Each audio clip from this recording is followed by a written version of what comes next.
Bismillah ar-Rahman ar-Rahim. Etiquettes of Salaat, Part 8, First Discourse, Chapter 7, on making the heart understand. Another of the etiquettes of the heart in ibadat, especially in the verbal ones, the verbal ibadat, which in ibadat that involve the expression of words. Another of the etiquettes of the heart is that of taf-heem. Taf-heem means incorporating, making understand, i.e. in this context, making the heart understand, incorporating into the heart. Now Imam gives an analogy. He analogizes the heart to the infant. So imagine you, the father or mother or teacher, and you want to teach words to the infant who can't speak at all. So you, the teacher, is the I in this analogy, and the teacher wants to teach words. The I wants to teach or make understand ma'rafah, divine knowledge, gnosis, to the infant, which is the heart, who can't speak. The infant can't speak. The heart lacks ma'rafah. So, in one scenario, we have the infant. The teacher wants to teach words to the infant who can't speak. And Imam gives this analogy for us to understand when the I wants to teach ma'rifah to the heart, which is one dimension of the I, the heart which lacks this ma'rifah and gnosis. Now let's go to the original I, and which is the original I and the heart. Here, the I learns of liturgies, invocations, truths, and secrets of the ibadat. And then he wants, or the I wants, to make them incorporated into the heart. What does incorporating something into the heart mean? The I wants to make the heart understand these liturgies, invocations, truths, and secrets of ibadah, wants the heart to understand them. And so the I repeats them and is very serious and has focus in relation to these liturgies and invocations, keeps on repeating them with gravity, with seriousness and focus. With what purpose? So that the heart gets becoming incorporated into the heart are these invocations and truths and secrets of the ibadat. Like a mother would do or a teacher would do to the infant. Now whatever amount and degree one has learned, one must incorporate this into the heart. This incorporating into the heart is the etiquette of this session, and it's called taf-heem. It's making the heart understand something, incorporating something into the heart. Because you may understand something aql-wise, academically, but it's incorporating it into the heart which is important. Now the Urafa have a mechanism of how to incorporate things into the heart. This process of incorporating into the heart is called taf-heem, where the I, in relation to the verbal ibadat, such as the liturgies and invocations, the truths and the secrets of ibadat even, all these can be grouped into verbal ibadat. Here the I repeats these ibadat so much, with so much seriousness and so much focus, until it makes the heart understand, until these liturgies and invocations are imprinted into the heart, conveyed into the heart, incorporated into the heart. Okay, so you have to first learn, you have to first know things before you imprint them, before you incorporate them into the heart. Then Imam says, imagine one has no understanding of the meanings of the Quran and has no knowledge vis-a-vis the secrets and the esoteric meanings of the ibadat. Here, one can still incorporate more basic things that one has understood into the heart. You don't have to be a commentator of the Quran. You don't have to understand the esoteric dimensions and everything of the Quran to start the process of taf-heem. No. Whatever degree and amount you have learnt and understood, you now begin conveying to the heart. So Imam says there are some basic things that everyone knows. Start with those at least. And they are such as the Quran being the word of Allah. You can start imprinting that. You can start making the heart understand that. Keep on repeating it with seriousness, with focus, telling the heart, Quran is the word of Allah, Quran is the word of Allah, and so on and so forth. Another basic thing you can convey to the heart is the invocations. You know that invocations, the purpose behind them are to recall the Almighty Allah. So you keep on conveying that to yourself, to the heart dimension of the self. Invocations are to recall Almighty Allah. Invocations are to recall Almighty Allah, and so on and so forth. And thirdly, you know that ibadat are tantamount to submitting to the commands of the Lord. Okay? You have to keep on telling yourself this. It's very basic. It doesn't matter, but you start with the basics. You keep on telling yourself that ibadat, these ibadat, it's for submitting before Allah subhanahu wa ta'ala. So taf-heem bears degrees, and one can at least incorporate these basic amounts, okay, and then grow more and more as one understands more and more. The more the better, and that's why knowledge is important. But there are degrees to this. Knowledge is important because after you're learning and you acquire more and more knowledge, this knowledge has to, through taf-heem, through making the heart understand, it has to be conveyed. That's the whole point of knowledge. If nothing is conveyed to the heart, then that's going to cause problems. Knowledge will act as a veil upon you, before you. So the more knowledge, the better. The more taf-heem you do, the better. The deeper the taf-heem, the better the results will be. But with some, it's a superficial understanding. That's their knowledge for now is confined to the superficial understanding. It's okay. Start with the rewards and punishment of resurrection. Start with the basic understanding of Tawheed and all these things. Then convey it to the heart. Repeat it. Be serious in relation to it. Have focus when you're doing it. Keep on repeating it until it's now imprinted into the heart, and Imam is going to go into the intricacies of what it means when something is imprinted or incorporated into the heart. But with some it's the superficial aspect of knowledge. With others, they've witnessed certain metaphysical truths now. They've gained access to the secrets of ibadat. They too, they're not an exception to this rule. They've acquired a high degree and amount of knowledge, more deeper knowledge, but they too have to convey it to the heart. They must do this. They're not free from this principle. So it's all about incorporating and conveying. This incorporating and conveying to the heart, this must be realized. Now, why? This is the next question. Imam says that the result of taf-heem in this manner is that over time, with careful observance, the tongue of the heart opens up. Now what does Imam mean? He says the heart opens up, and the heart, being a stage of the eye, recalls and is attentive to Allah. This is what is meant by the heart opening up. This is the reason why we do taf-heem, for the heart to open up. What does it mean for the heart to open up? It means now the eye is now attentive towards Allah. It's not an academic attentiveness anymore. This is no longer mere uttering words. It's a providential recalling. One's attentiveness is now ingrained within one. Now at the start, the heart was learning, and the physical tongue, Imam says, was the mentor.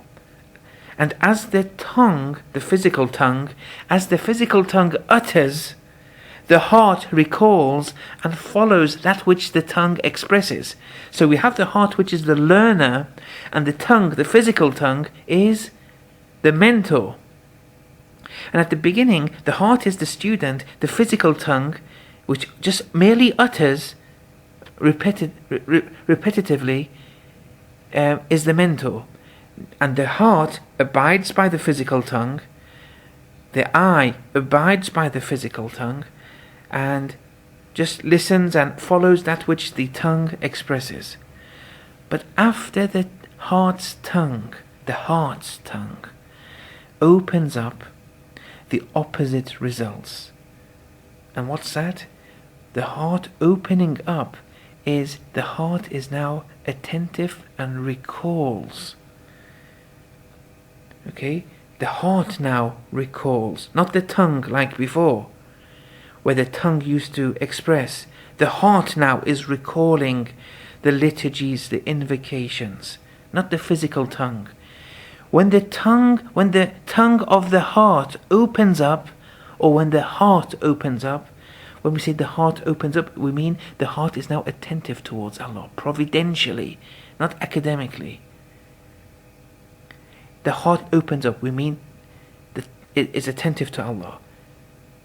The tongue of the heart has woken up. The tongue of the heart allows the heart now to make the eye attentive towards Allah. One is always recalling Allah. And now the physical tongue follows that which the tongue of the heart expresses. You see, the process has now reversed. Once you've woken up, once the tongue of the heart allows the heart to be attentive towards Allah, how did the tongue of the heart become active? How did that open up? In the beginning, it was just by merely the physical tongue keep on repeating certain invocations and liturgies and different, aqa'id and so on and so forth. It was a physical process. The physical tongue kept on trying to imprint upon the heart, incorporate into the heart, to acquire belief in relation to certain invocations and doctrinal issues. And then eventually the heart opens up. The tongue now of the heart opens up. One is now attentive towards Allah. It's not a mere physical expression of the tongue, the physical tongue. The heart is awake. The heart is attentive to Allah. The tongue of the heart is saying the invocations. The tongue of the heart, you're always recalling Rahman, Rahman, but really recalling, not merely by just expressing it by the physical tongue. The heart has woken up. The physical tongue is opened up now. And now the spiritual tongue, the tongue of the heart has opened up now. And now that the tongue of the heart has opened up, now the process has reversed. The physical tongue obeys and follows the state that one truly is in, i.e. the heart's attentiveness to Allah. Now the physical tongue is only uttering that which the tongue of the heart is recalling moment to moment. Because the heart is awake. What do we mean? The heart is attentive to Allah, recalls Allah. And now the physical tongue just follows that which the heart expresses. Now, just to prove this, Imam gives a very good example. Sometimes in one's sleep, the physical tongue is expressing that which one's heart is attentive towards, albeit one sleeping.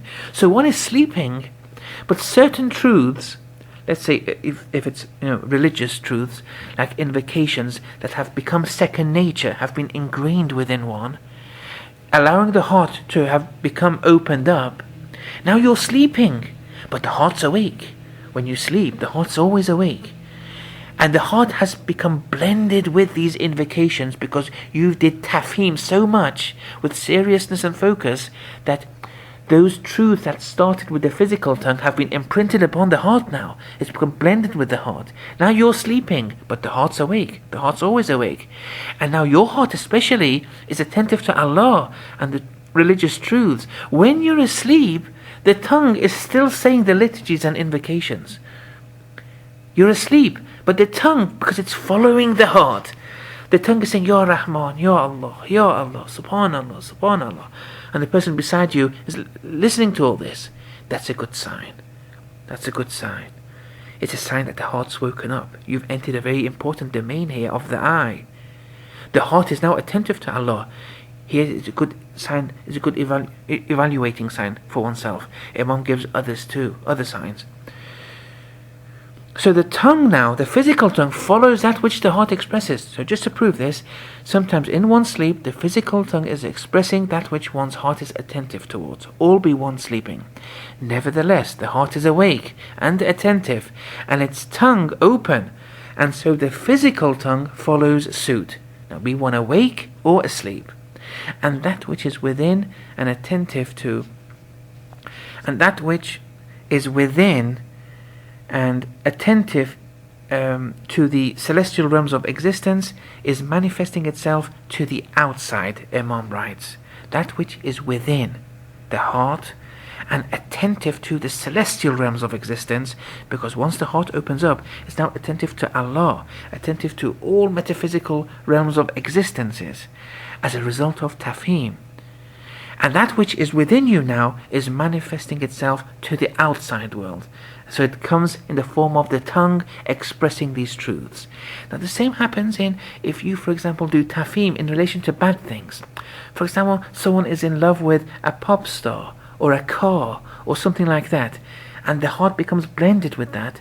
By the heart I mean that attentiveness to the car, the pop star, and so on and so forth. And so even in these people, that which is within them, that which is blended within them, is this attentiveness towards the pop star or car that manifests. Even when they're sleeping, they speak of the pop star, they speak of this and that and the other. And then Imam brings a verse of the Quran. Now this is one of these very delicate verses which Imam uses to the maximum. In chapter 17 verse 84, قُلْ كُلٌّ يَعْمَلُ عَلَى شَاكِلَتِهِ.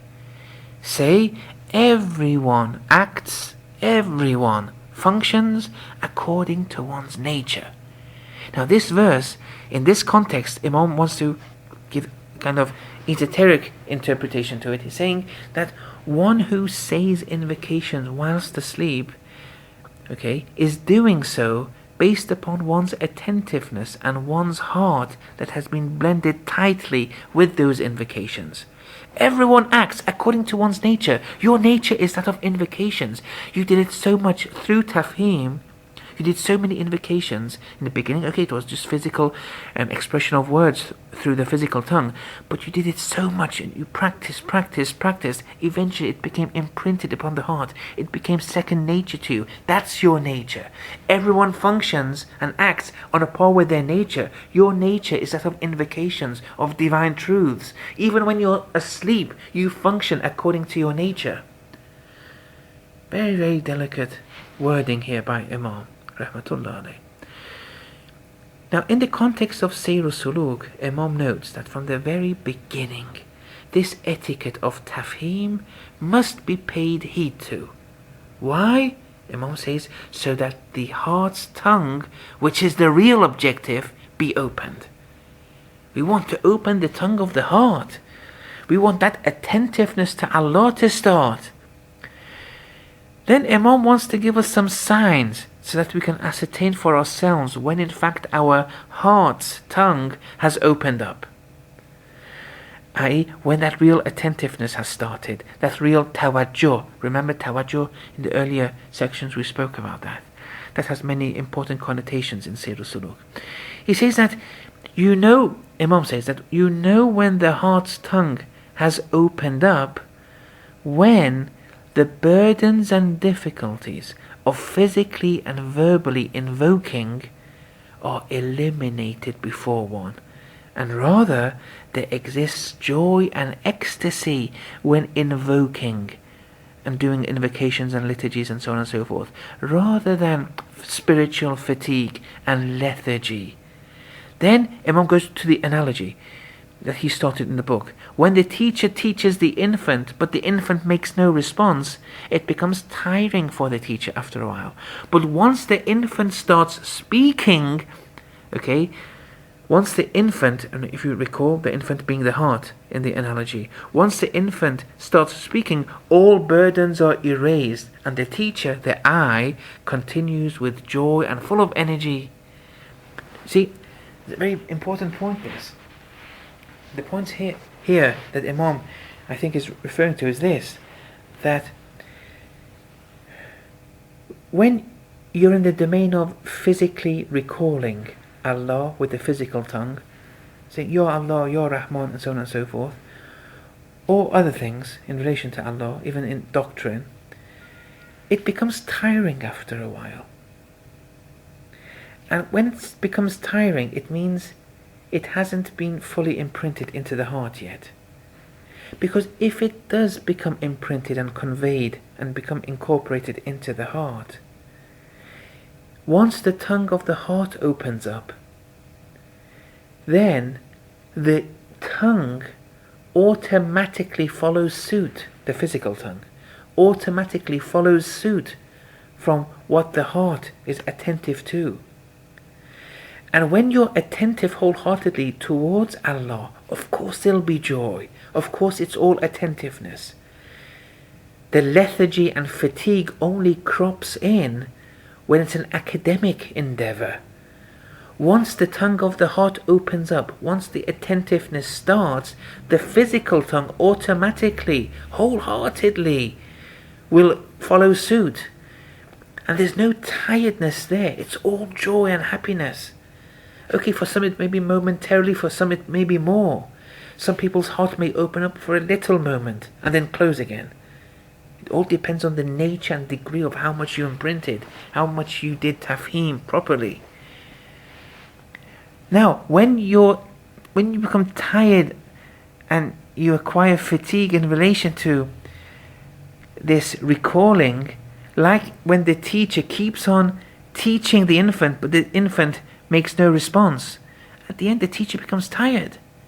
And you will become tired eventually when you do these invocations with the physical tongue. You'll become tired eventually.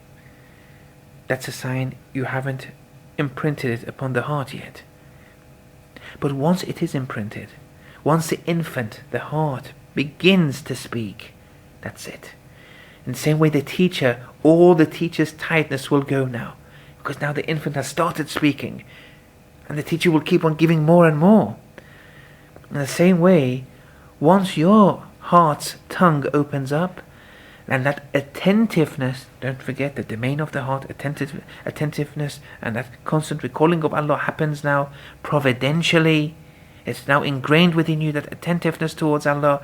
The heart, the tongue follows suit automatically. And there's no tiredness whatsoever. These people keep on constantly recalling Allah. They never get tired. For me and you, when we look at them, we say, oh, why is he, doesn't he get tired? He keeps on reciting these invocations and this and that and the other. No! This person is doing it out of verve and joy and ecstasy. He can't stop. Okay. Then Imam says that this etiquette of taf-heem for beginners is a must. It's very necessary. And he continues. He says, one of the wisdoms behind the repetition of reciting invocations and the repetition of reciting supplications and the repetition in Salaat, this 5 times a day for example, is this, i.e. to open the tongue of the heart, making the heart, you have to forgive me.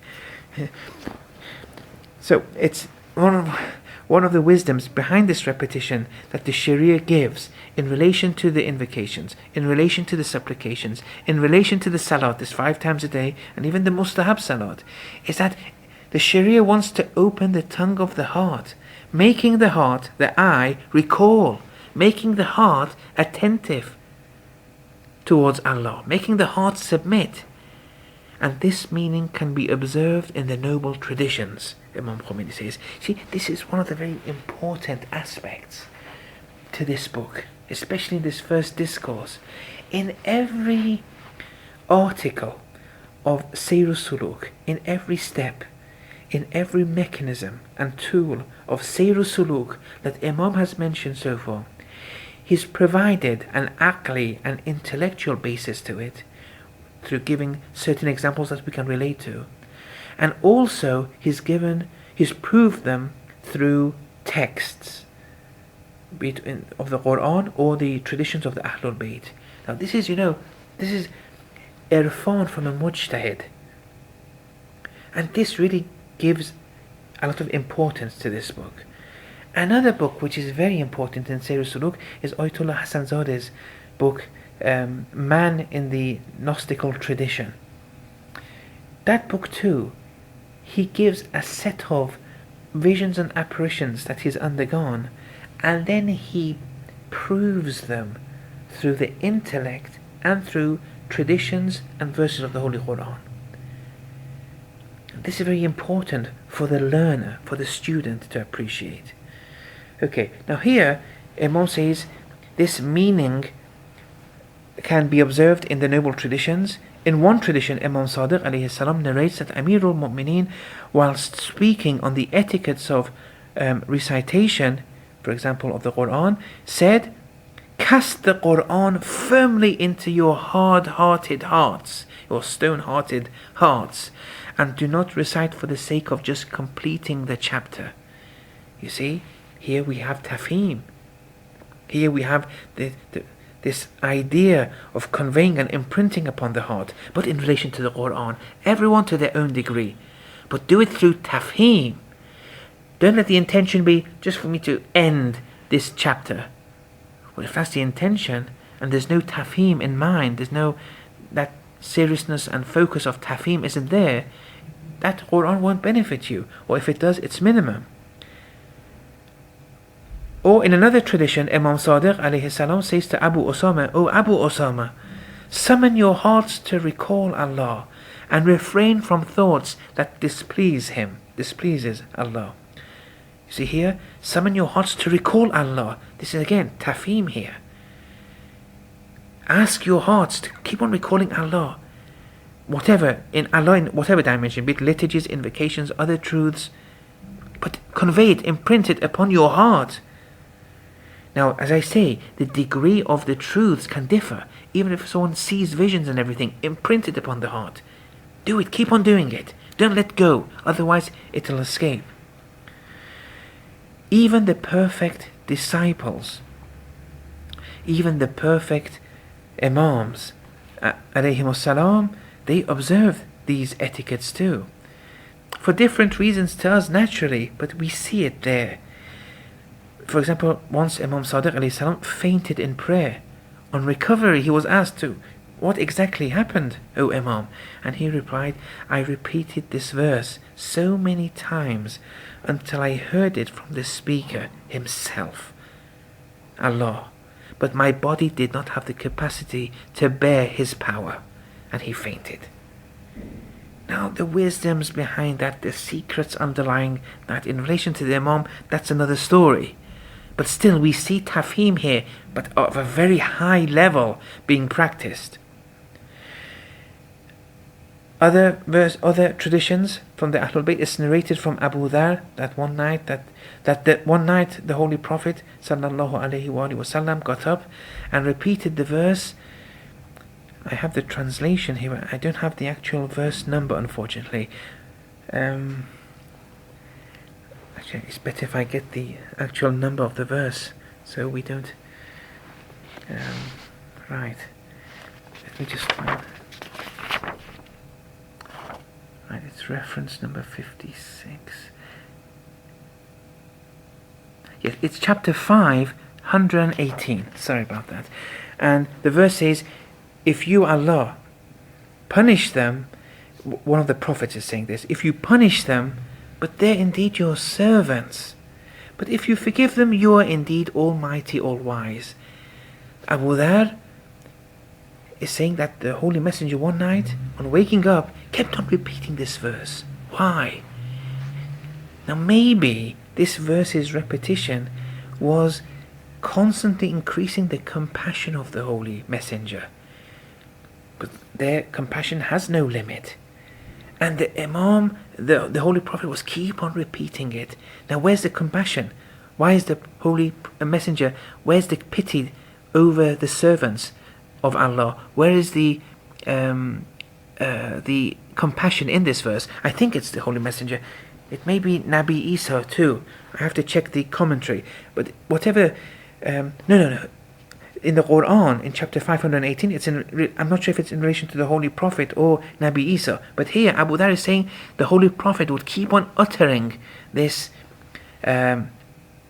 verse.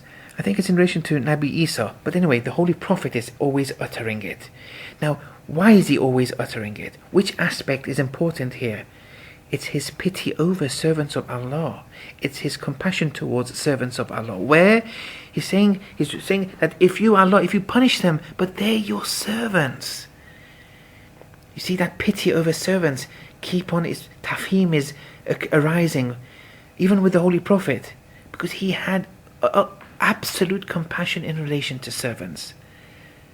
This is something, it's a very important theme. We have to understand what it means. Only then can we understand what the process of la'an and cursing means. If we don't understand the inner esoteric dimensions of various things, we'll understand a very difficult and superficial understanding of the la'an and cursing, and then you'll be disclosing a very bad picture of Islam. I'm not negating cursing the la'an. I'm not negating it. I'm saying understand the inner scaffolding and esoteric dimensions backing this whole concept.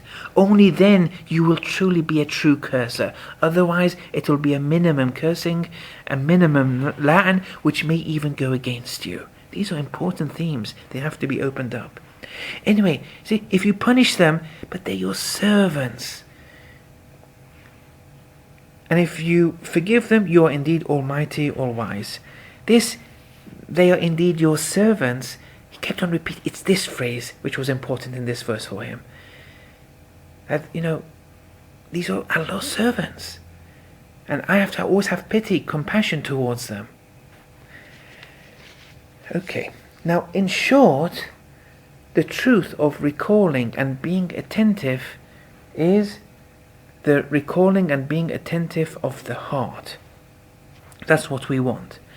Recalling verbally, Imam says, without that of the heart is substanceless and is annulled totally of all worth. Now, Imam says all worth. I wouldn't have that audacity to say such a thing. But when Imam says it, there's meaning here. Someone like me, I would have probably said, it'll be annulled, and most of the worth will be annulled with it. There may be some little benefit with the physical uttering, but here the word, and maybe, I'm not sure, but here the wording of Imam, he's saying, recalling verbally without that of the heart is substanceless. It's annulled totally of all worth. That doesn't give you the justification not to do it, especially in relation to the wajibat. But if it's done without the heart, that attentiveness, it's worthless. There's no value. And Imam says this can be extracted from the traditions. He says the Holy Messenger sallallahu alaihi wasallam once said to Abu Dhar, 2 moderate units of salat done with contemplation is better than keeping night vigil with a heart that is oblivious and playing around in distraction. In another tradition he says, the Almighty Allah looks not at your faces, meaning the external aspect of actions, but rather looks at your hearts. Now, since the result and fruit of taf-heem is focus of the heart, that's why we're doing taf-heem, Imam ends by writing the following. In traditions on the focus of the heart, where the eye is attentive and present before Allah, in these traditions it mentions that the amount of salat that is accepted for people is spiritually accepted, is proportioned to the amount of the heart's focus during salat. Taf-heem is to increase that focus of the heart, that huzur qalb. The more heart's focus exists in salat, the more that salat will be accepted. The lesser the focus, the lesser the salat will be accepted. The more ignorance, Imam writes, and oblivion there is, the more the salat will not be accepted. And until this etiquette of taf-heem is not practiced, the heart's recalling will not result, and the heart will never exit the domains of distraction and negligence.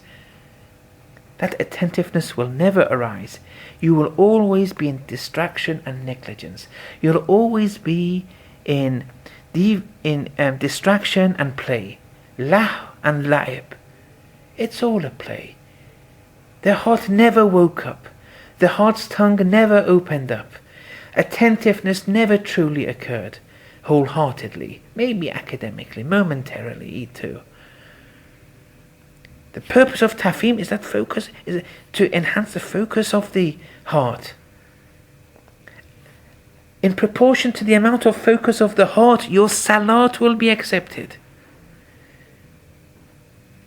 However, if there's no taf-heem and there's no focus of the heart, there's no attentiveness of the heart will always remain latent in the domains of distraction and negligence, never recalling Allah truly.